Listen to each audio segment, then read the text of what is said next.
Well, thank you again for taking this time out to meet with us and just, finding this as something that's important. Could you just start with your name and then the organization that you represent? Yeah, hello. My name is Will Petrik, and I work with Policy Matters Ohio. Our mission is to build a more vibrant, equitable, sustainable, and inclusive Ohio. And in the context of kinship care specifically, we believe all Ohioans, regardless of race, income, or zip code, deserve basic human dignity, and just deserve safety, deserve security. So that's why I'm here today. And so, through your organization or just through your own life personally, in what ways do you interact with kinship caregivers? So the way I began to get connected with kinship caregivers and kind of the landscape of kinship care advocates in the state of Ohio was I did a research paper to learn more about kind of how does the state support kids who are in kinship care? How does the state support kids who are in foster care settings? And through that, I met with a lot of different people and organizations. One of my colleagues that I work closely with, her name's Brittany Madison. She's an organizer with a group called Noble, Northern Ohioans for Budget Legislation Equality. And it was kind of cool. She actually recently wrote a blog about her own experience. And, she talked about when she was 7 years old and her mom was battling with addiction, and her father wasn't really in her life, and at that point with really nowhere to go and two brothers, they packed up and moved to Ohio to live with her grandparents. And she just talked about how one, it was she was grateful to be able to be raised by her grandparents, and that it was a struggle, right? Like when you have grandparents who may already be on a fixed income, have three new kids to take care of. There's struggles in that, and one of the things that was really interesting, as I've learned more, is there's just so many kids and families that live in non-traditional family settings, that live with aunts and uncles or grandparents, and most of them don't call their families kinship families or kinship care. So that's one of the things I've been kind of grappling with recently is, we do this work for these kids, for these families and kinship caregivers, but they might not identify with the language that we're using. So, we need to make sure people feel like they belong in the work. But it was great to like hear Brittany's story. That's just one example. We also work with a group called the Kinship and Grandparent Coalition. There's a group called the Ohio Family Care Association. And a lot of these different groups, have kinship caregivers on their advisory boards. And so they work directly with folks. And it's kind of interesting because after I put my research paper out in November, I got calls from different kinship caregivers across the state, who basically said, this is pretty upsetting, the inequitable system and kind of the two-tiered system for how kids and kinship caregivers are treated by the state. But they also asked, where can I access additional resources? So yeah, through the research and through the work, I've gotten more plugged in with a network of kinship caregivers. Yeah, you kind of mentioned they want more resources and things like that. So my next question is just like, what challenges are you hearing or you're seeing from these caregivers?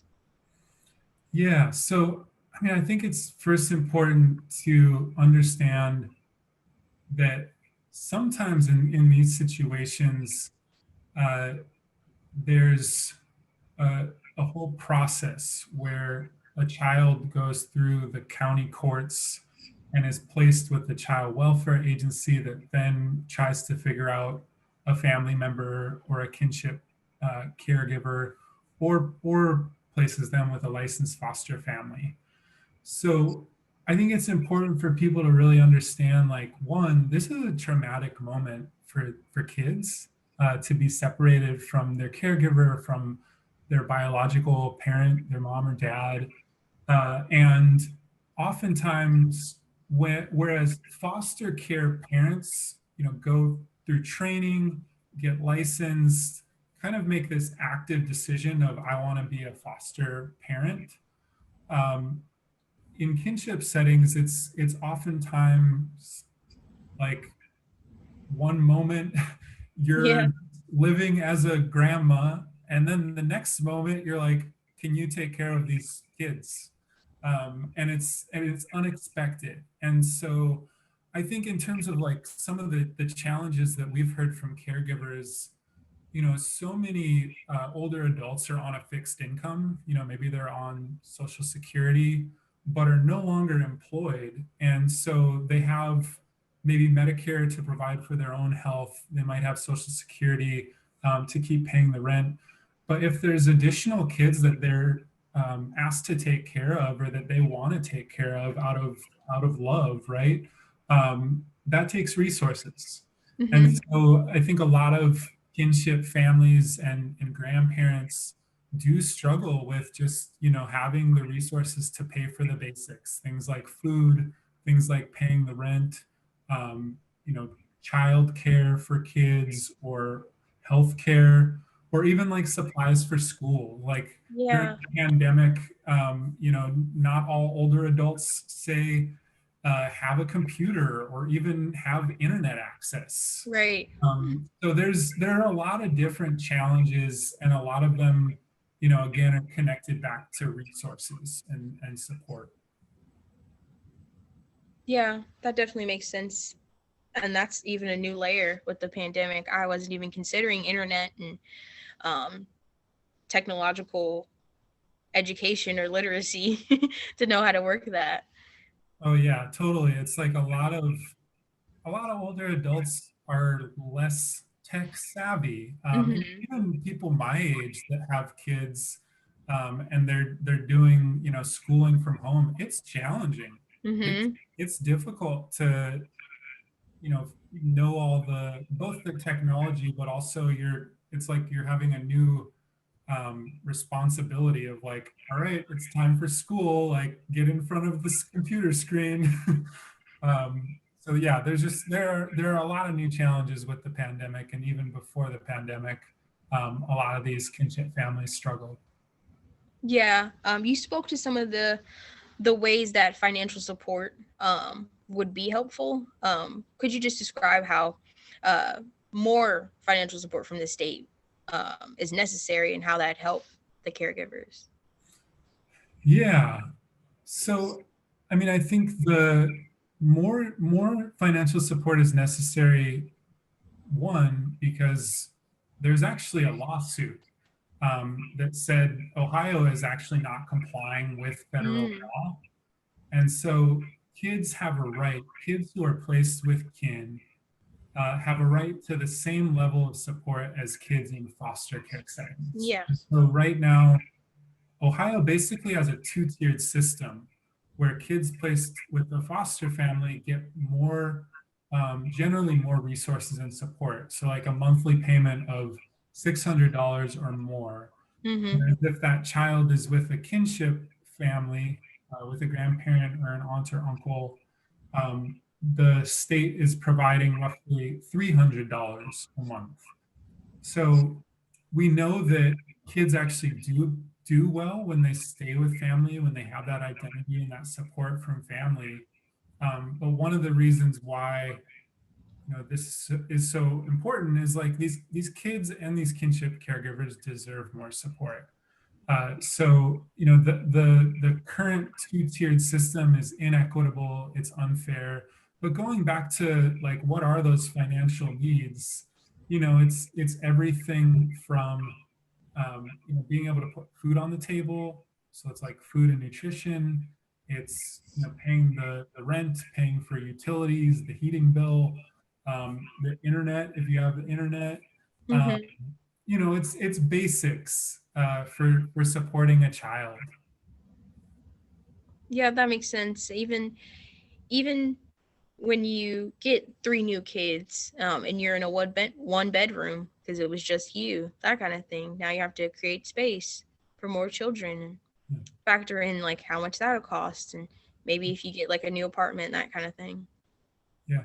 Well, and going back to like why resources matter so much, there's research um, around different public programs. So SNAP is the Supplemental Nutrition Assistance Program. People Hmm. know food stamps.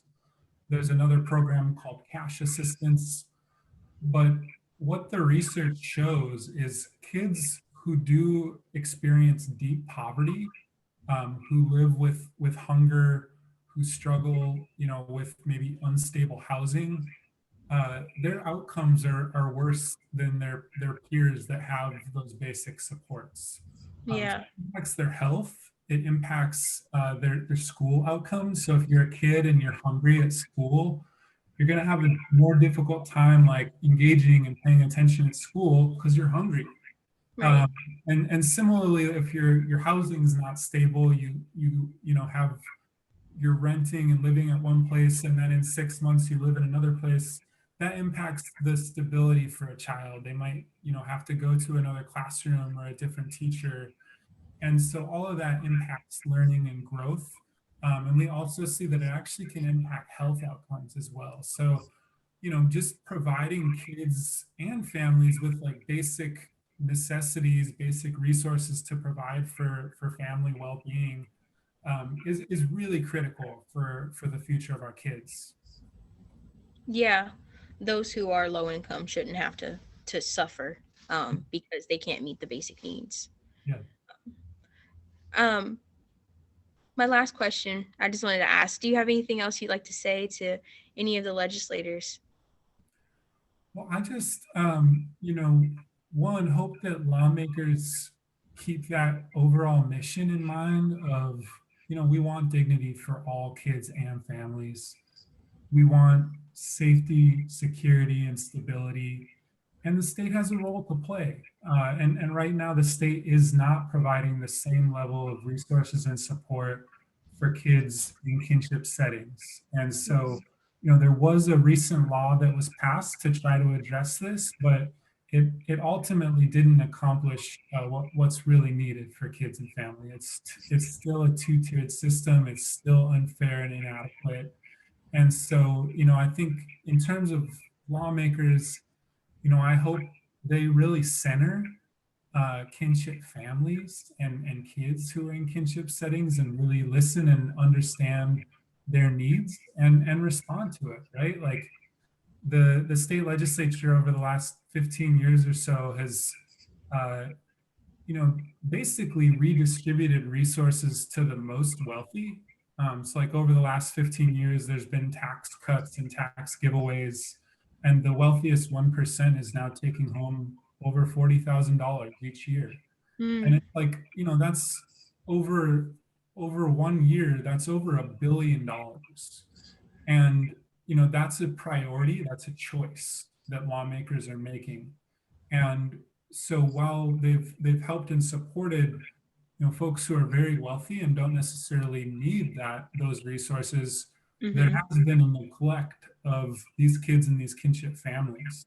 Yeah. And so there's lawmakers make tough choices. There's a state budget that's being debated right now. But that's, I think we do have the resources. We have an abundance of resources in the state. It's really about making those choices to really prioritize kids and prioritize the future. Yes, I agree.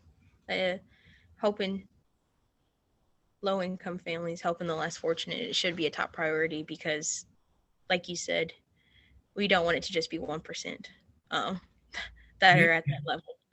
Well, and that's the other thing. I think in particular in the context of the pandemic and the recession, it's hurt some people more than others. It's Yeah. hurt in particular, Black and Brown communities in terms of the health impacts and health harms. and the economic harms, like people losing, getting laid off and losing their jobs. And it's also disproportionately impacted folks with lower wages. And so I think in terms of like, how do we respond and how do we really ensure a recovery that includes all of us, whether you're white, black, or brown, again, we need to center those who have been most harmed, and make sure we're prioritizing them with our resources and support and investment. Well, again, I just want to thank you for taking the time out to do this interview, to um, yeah, just give your perspective and information and knowledge on this area, and continue to advocate for the importance of prioritizing all people, whether that be someone who's low income or whatever race they may be. So again, yeah, just thank you for that. Thank you for taking out the time to do this. Yeah, I really appreciate you inviting me to talk. It's been a great conversation.